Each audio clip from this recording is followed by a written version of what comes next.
What is going on, everybody? My name is Drew Rogers. I am a 33-year-old stage manager, professional, graduate of Niagara County Community College with an associate's in technical theater, and a degree from SUNY Buffalo State College, a bachelor's degree, a BFA. In theater, and I did all aspects, but the thing I focused the most on is stage management. I've been stage managing since high school, since about freshman year of high school, and I'll tell you, I was in over my head at the beginning. I did not know the responsibility and the amount of work it takes, but I've done it, and I've done it multiple times and perfected it. And each time I do it, I get better. So today, I wanted to start episode 1 on my YouTube channel, telling you about stage management and maybe inspiring you to become a stage manager yourself. And if you have any questions whatsoever, I just want to remind you, my inbox is always open.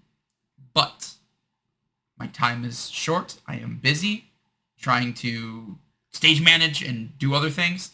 So respect my time. I respect your time. I don't want to be spammed. Please don't do that. You can find all my contact information down below. So, what is the stage manager? Well, according to Bing, this is one definition. Thank you, Microsoft Bing. The person responsible for the lighting and other technical arrangements for a stage play. That's a terrible definition. I'm just saying.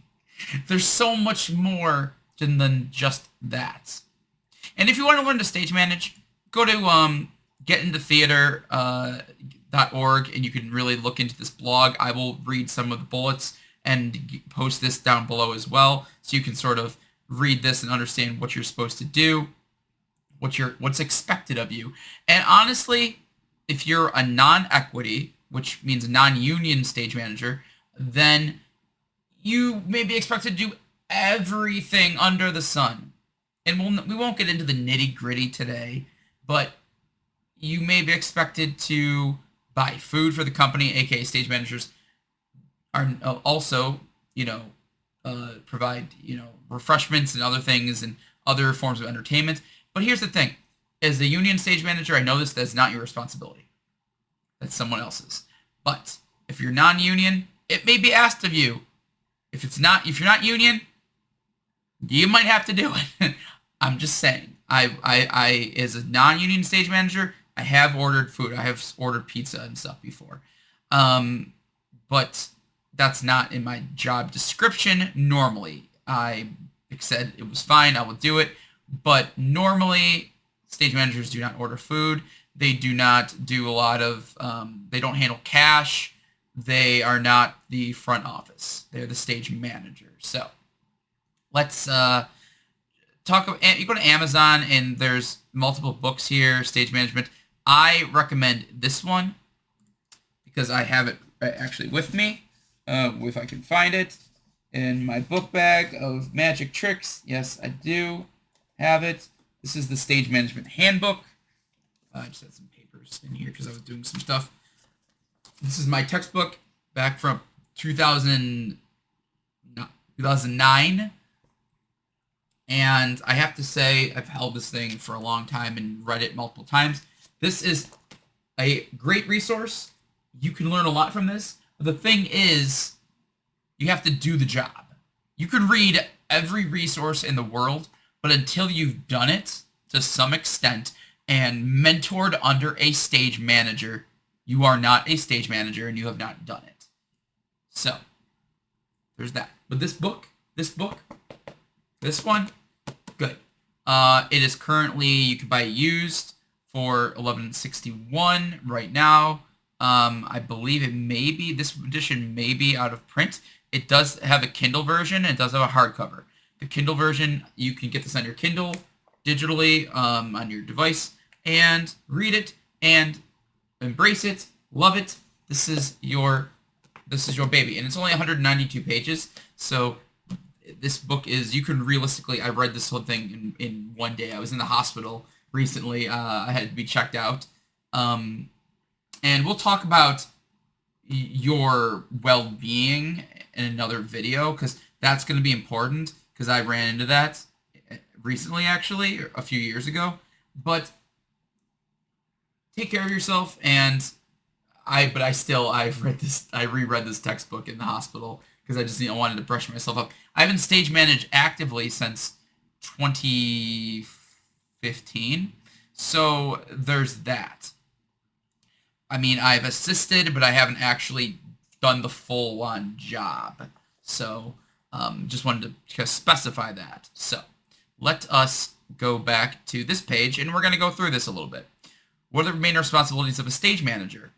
Create and set up rehearsal schedules. Exactly. That's one. Paperwork, you're doing scheduling. That sounds like a manager, and it is. It's a management position. Managing furniture and props. Yes, but typically, in my experience, and the ASM is more the assistant stage managers. That's more their world, but it may be your world. You may be the only stage manager on a very small production, and that's non-union. And yes, you may be managing props. You may be purchasing props. I did work in a theatrical production at a theater where they didn't have a props master or a props designer, so I had to be stage manager and props designer and props master. That was fun. Arrange costume and wig fittings. Yes, you will schedule fittings to bring in someone that will do measurements and do costume fittings. The liaise with all theater departments and collate information. Yes, collate information. You are the liaison between the different departments, the front office, the box office, the producers, the director, the actors.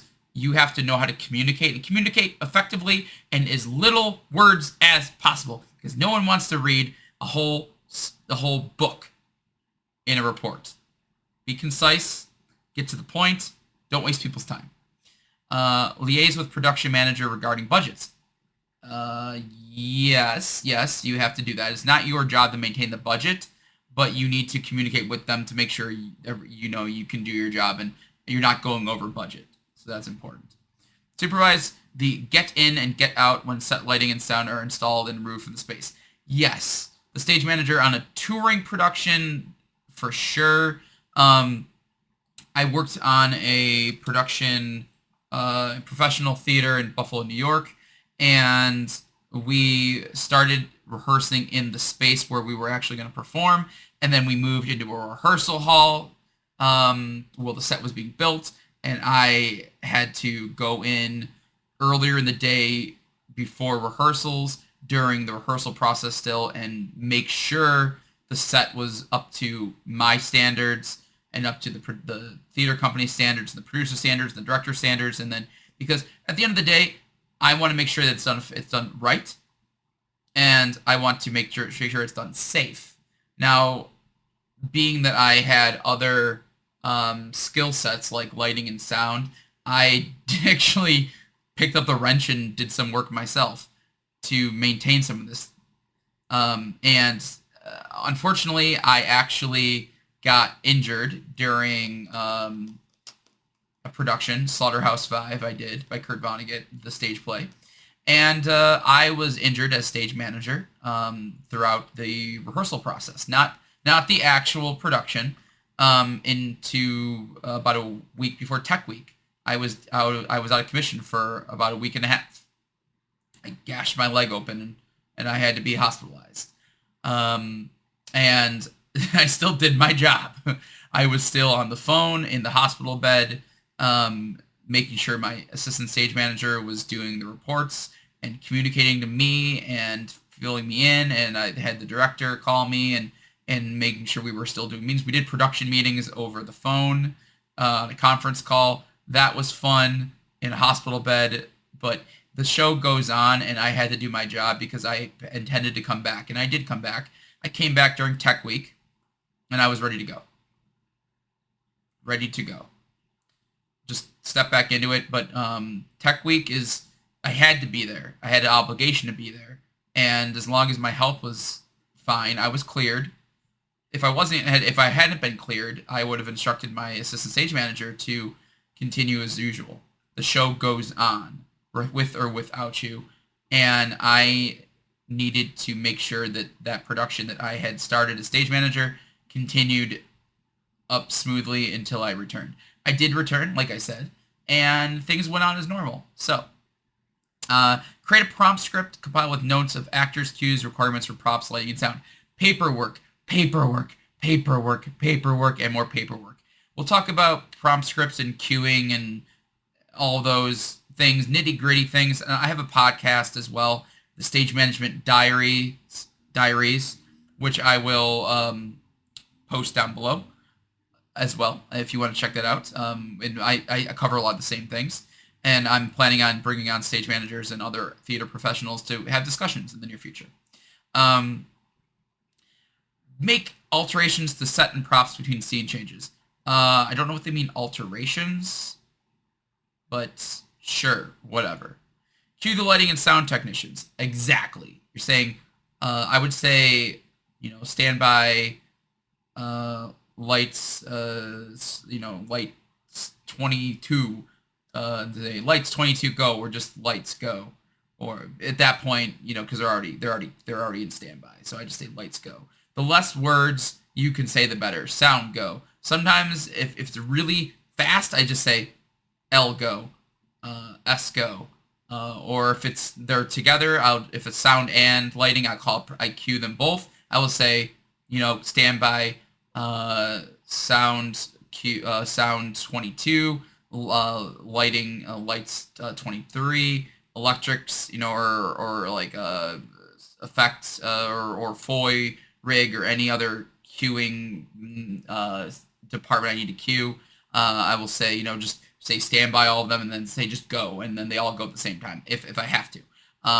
So that is, yes, you are queuing the lighting and sound technicians and other technicians. Create a risk assessment to ensure safety for the company. That's important. You also need to make sure that everyone is safe. Manage the backstage and onstage area during performances. Yes.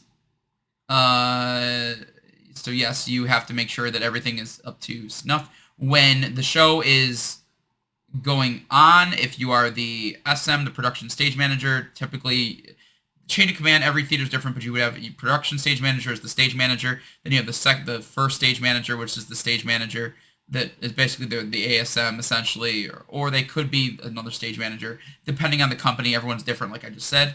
And you would have so you could have production stage manager, assistant stage manager, and then you would have possibly a PA, production assistant. You could have interns as well. Don't abuse your interns. Don't abuse your production assistants. A lot of times they're there in a voluntary capacity, so treat them with respect. I just had to say that. But yes, if I'm calling the show from a booth, I will turn over the stage, the deck, to my SM or my ASM.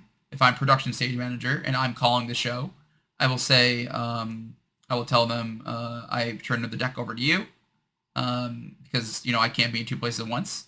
And yeah, then they're in charge of the deck. They're in charge of the backstage. But when I'm calling the show, my focus is calling the show and communicating with my stage managers and making sure that everything is going as smoothly as possible. Yes, I am still in charge of that deck in the full theatrical experience and performance, but I do, if I have a SM under me, then I will turn the deck over to them at some point. So, call actors for rehearsals and performances. Very important, because actors and performers can't do their job if you don't tell them to be there at a certain time. Don't waste their time. Schedule effectively. It takes time. You'll learn. Maintain props, furniture, and set during the run. Exactly. You have to make sure everything's maintained. It's not your job to necessarily fix it unless it's an emergency. But even if it's an emergency, you have to get the production keep going, you may have to figure out a way to get it going. Or if something's stuck, you're gonna have to figure out a way to get it unstuck. So you have to be able to think. Liaise with the resident staff if touring. Exactly. You need to be able to get there and communicate with the staff, the house managers, and everyone, and say, okay, who do I go to for, if there's a issue with the dressing rooms, if there's lighting issues, if there's plumbing issues, who do I go to for communication with different restaurants and companies, do we have someone that is sort of a liaison that represents the company that works with like the different industries in the area? Where can the actors get food? Where's the closest movie theater? Where's the closest salon? And they communicate these things and go into there and talk to your staff, talk to the front office. You have to hold yourself as the company because you represent the company at that point. As the stage manager, you are one of the first people that meets the resident staff of that theater. Like in Buffalo, Shays Performing Arts Center. I love you, Shays, mind you. So there's basically what a stage manager does. There's so much more, and you're managing chaos. That's what I wasn't told back in, it is controlled chaos. And the better you are and the more calm you are, stay calm. Don't freak out. Even in emergencies, even when things go wrong, anticipate things will go wrong because they will. They can and they will, and you have to stay calm. If you freak out, everyone else freaks out. So don't do that. Drama and theater studies, music are qualifications. Performing arts, stage management, of course, theater productions, professional practice. Those are qualifications you definitely need. You need training. You can start out like I did back in high school as a novice stage manager, and I tutored under the director and a teacher she was running the drama club, and I write a lot of things and just kind of winged it. But you need professional training if you really want to work in professional theater. You need to have high standards, organization, and communication skills, like I just said. Computer skills, understanding of current technology, exactly. The ability to work under pressure, exactly. You need to be able to work under stress. A sharp eye for detail, exactly. Problem-solving skills, ability to think on your feet, again. Negotiation skills, confidence and decision-making abilities. Management skills. You need management skills. Every career in stage management looks different. How much can you earn? It really varies. This is in euros this is euros. So I just wanted to basically give you a gist of what a stage manager does in this video, and think of this as a addition to my podcast, and an addition to every other resource, and an addition to working, under someone, mentoring under someone else. Also, hold on a second. I was not planning on doing this, but let me just do this really quickly, impromptu. The American Stage Managers Association, I recommend joining if you're a student in college. Please join this. If you go join now, it will take you to this page, and there's a student deal here, associate, professional. It's basically it's an association for stage managers. I actually am not a part of it right at the moment, but I will be joining as soon as I'm actively working and have an income that I can spend the money to do this. It's not that expensive. Student is $37 now, $20 per year. Associate is $60 now, $30 per year. Professional is $70 now and $40 per year. So check that out. I will put this in all the links below. And personally, break a leg and enjoy what you're doing. If you're not enjoying it, don't do it. Don't torture yourself. You should enjoy your job as a stage manager. It's one of the most gratifying and, I think, just fun jobs out there. It's stressful, but when you're in the moment, when you're running the show, enjoy yourself. Realize that you're creating a higher art, and you have a purpose. And once you find that purpose, and you realize that you're doing something, you're living your dreams, you're living your life, you're doing something you enjoy, then you are a true stage manager. Break a leg, everyone, and until next time, I'll see you later.